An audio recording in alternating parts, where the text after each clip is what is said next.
ভাইয়া তরমুজটা কাটেন তো। লাল হইব নি ভাই? ভাই লাল হইব। লাল মিষ্টি গ্যারান্টি? লাল মিষ্টি গ্যারান্টি। যদি লাল না হয়? লাল না হইলে 10টা দেব। কথা কাজে এক হইব নি ভাই? হ্যাঁ ভাই। কাটেন ভাই। চাইয়া ইজ্জত থাকবো নি? ইজ্জত থাকবো। হ্যাঁ কাটেন।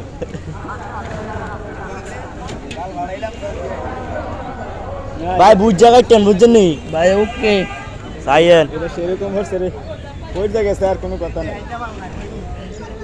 মাল ছোট হইলো। ভাই দিয়ে আইতাম। ভাই চাইয়েন কিন্তু আমি আগে আরেকবার কইয়া দেই রিক্সটা লইবেন ভাই 100 রিক্স। তো দেখা যাক 10টা তরমুজের বাজি।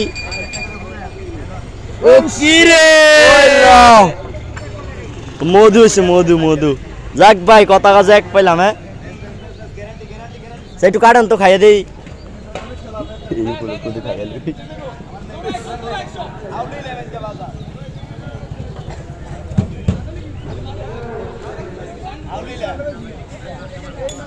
বিশ্বাস করেন ভাই আমি এর মতন মাছ কোনোদিন খাইছি না। আসলে ভাই মধু মধু 100%। দেন হুজুর বুধু দেন খাক। এর মতন মাছ আমি খেয়েছি না।